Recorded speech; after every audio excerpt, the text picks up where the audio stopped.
So, actually, I'm just going to dive right into the coffee. Oh, hell yeah. So, I love the apparel. Being in the industry, having a fitness line, fitness apparel, it really just goes hand in hand. Right. But, adding the stims to it, man. Right. What is it about? What is it about working out? What is it about, getting in the gym, taking care of your body that just levitates us, gravitates us towards just getting caffeinated out of our minds? Well, I mean, look, caffeine is the #1 tested and proven ergogenic aid. Mm-hmm. It's been tested so many times, over and over, and every single time it's been found to be beneficial. And the benefits are crazy. It's like they put people on exercise bikes and they have them go, and then they load them up on caffeine, and and their legs don't hurt as bad. Yeah. So exercising doesn't hurt as bad when you consume caffeine. I mean, shit, there you go. And also they have people and they go further. They can run further before walking and stuff, right? Yeah. And so it's has endurance benefits. It has just muscular benefits again, as far as what hurts and pain, that type of stuff. And I mean, those are just two of the little things. There's much more than that, obviously, too. So I mean, it's just a no-brainer. It's you get fired up and then go bang some weights, Plus, when it comes in the form of coffee, I think that's a lot more accepted form. Right. Well, it's 100% natural, and then that's the whole thing, and that's what we really like and like to push. And look, if you taking some pre-workout or whatever, that's fine. I got nothing against that. Honestly, whatever you want to do is great. Make some pre-workout in your coffee. Hell yeah, dude. Yeah, why not? Fuck it, right? I don't care. I'm for it, right? But the thing is that there is something to be said also about coffee, where it is all natural. It's and it's you don't get all the other stuff. It's just the caffeine. And when you take those other things too, your body kind of adapts to it, and you got to take more and more, just like anything else.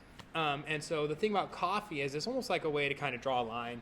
And you could take some other stuff too, but it's you drink coffee normally, and then just only if it's a big day or Big Mac's out Friday or something like that. You cycling the caffeine. Exactly. So it's the coffee's a good base. Mm-hmm. And then it's if you need something more, you can do something more, but coffee kind of sets that base. I think it's a good way to do it. How do you guys find your coffee? What is it about Caffeine and Kilos that makes your coffee unique? So we started calling roasters to find someone who wanted to do it, and we actually found a guy, Roaster Dave, and he's local to us. We're from Sacramento area, and he's right there in Sacramento. Oh, perfect. Okay. And so it's really cool. So we can go anytime. We can go stop by, say what's up, pop in. Yeah. Oh, and he loves it, And so we tell him hey, we want this. We want it to be the best, and all this type of stuff, and we want it to have higher caffeine content. And how do you do that? And that's really interesting. Let me look that up. Yeah. So he does the research, and he puts together all these different blends, and then we go and we taste the different blends, and then sometimes he'll send us some, and we taste those, and so we just trying all these different kinds and all these different various. We find the specific beans and origins we like, and then he'll blend them in different ratios and all that. So it's just a lot of it's like everything is opinion when it comes to food and all that type of stuff. Talking about wine earlier, you might try this wine and think it's the best thing ever. I might think it's fucking awful, or the other way around. Dirt water. Yeah, exactly. That's what some people call coffee, I know. Yeah, for sure. exactly. Water. Yeah, it is. It's just stained water, just like tea, whatever. And so anyway, so it's about personal preference and kind of find what you like and what works, and testing different things. What is it about coffee, kind of finding a new flavor, a new roast, a new balance that makes it appealing? Because I'm going to make an assumption here when it comes to the lifting community, the fitness community. Right. It's just give me the black tar water. Let me just get the caffeine. Let me get the stimulants. I don't care. It doesn't need to be fancy. You know, why go the extra mile? Well, it's just something we believe in. It's actually built in our mission statement. Is we say the term quality without sacrifice. Okay, and that's with everything we do. So the same thing goes with the apparel. We're not running something out if we don't like the way it looks. We've actually gotten full deliveries of things, and then something with it is slightly off. And we could sell it, and people would probably never know. Or we could just discount them, whatever.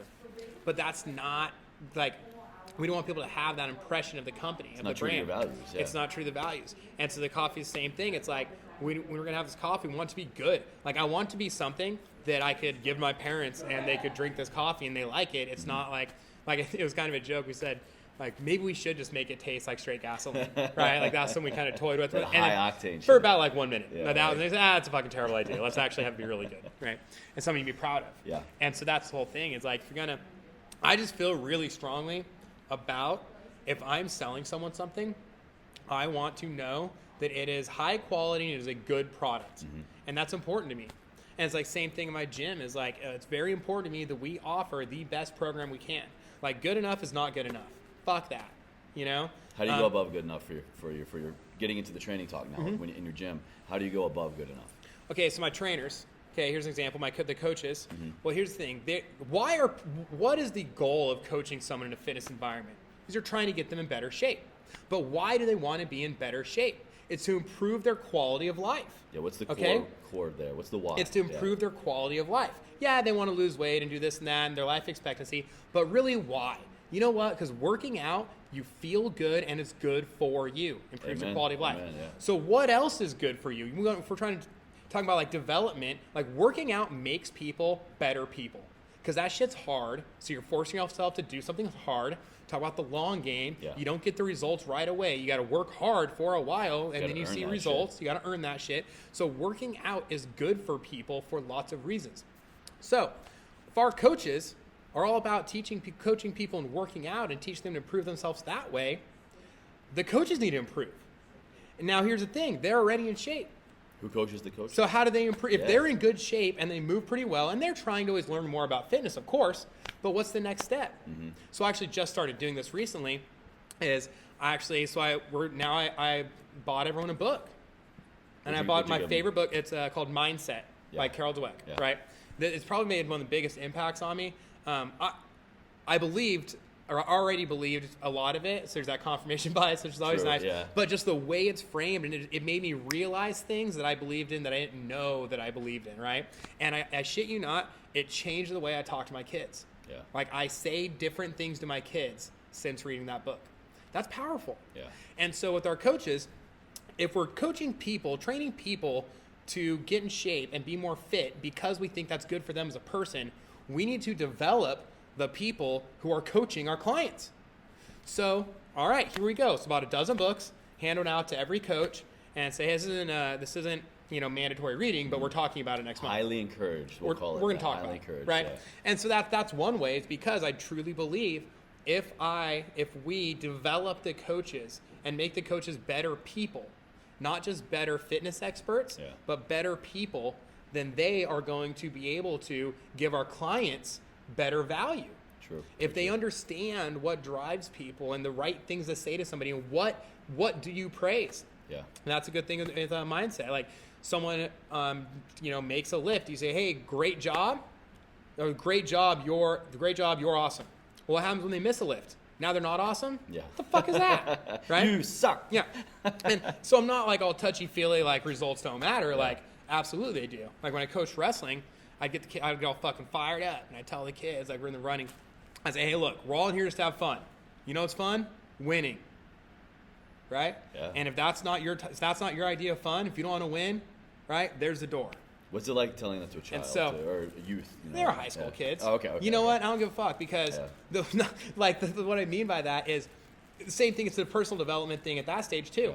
Yeah, it's hard work, but you know what sucks in wrestling. Here's the deal: you lose a baseball game, that kind of sucks. You lose a wrestling match, you got your ass kicked. That's so one-on-one. Like you physically get hurt. Like, they hurt you. That's how you win. Is you hurt the other person enough to where eventually you can hold them on their back. Like that's the goal of the sport.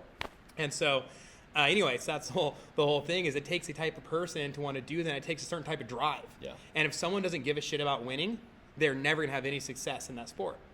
And so we always drove that thing. Like, that's the thing. Like, we're here to have fun. What's fun? Winning. Okay? If you last. If you don't like to have fun, there's the door. Yeah. Now, wrap that all around to back of the gym and coaching people. I'm not saying that the end-all be-all is, or that it doesn't matter whether or not they make the lift or whether or not they're successful or whether or not they lose the weight they want to lose. Obviously, that matters. Yeah. But praising the process is what drives the results. Okay? So with my kids, my daughter, she does a coloring. Mm-hmm. I don't say, great job on that. Great job, Maddie. You're really good at coloring. Okay? Because what I say, hey, Maddie, did you try really hard to stay inside the lines? Okay, wow. And she says, yes, I did. Yeah. I said, I can tell. Maddie, I just love when you try so hard to stay inside the lines. That looks really good. So the difference there is if she says something that I say, hey, Maddie, wow, you're so smart, because she knows the answer. When she doesn't know the answer, it's implied that she's dumb. Mm-hmm. So I try not to say you're so smart just because she knows the answer. I say, wow, I love how you figured that out. Did you think really hard about that until you came up with the answer, until you figured it out? Man, it's a great job trying. Commenting as an action. Commenting as an action. That's what it's all about. Exactly. Goal setting with an action. Yep. Instead of just saying, this is what you're doing, this is what I want to accomplish. Set the action with, the goal altogether. So if our coaches understand that, okay, yeah, that is not something that's taught any personal trainer or any coaching or any fitness regimen anywhere. Yeah. But if the trainers understand that, the value they're providing to the clients is better than anywhere else. And the clients may not know why. They don't know why you're such a good coach, but what they know is you are. And they may not know why you're getting the results, but you are. They don't know why they feel so good, but they do. Well, over time, they'll figure the why out. They'll piece all the little pieces together and put the process together. Yeah, so that's one example of how to provide that quality in that environment, is make sure the people that are actually putting hands on people, you're developing them the best you can in all aspects of life.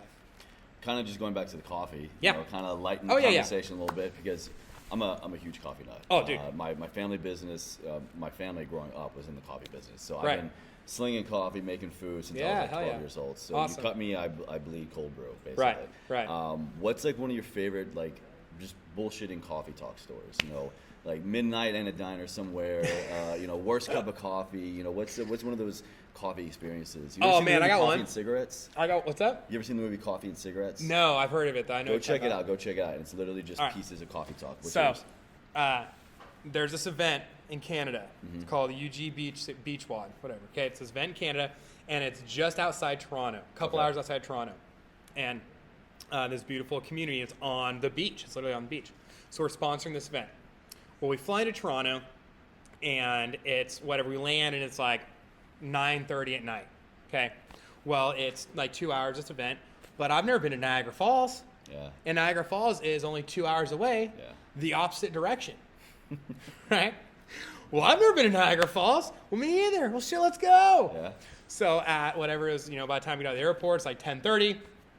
And so then I think they cut the lights off at midnight.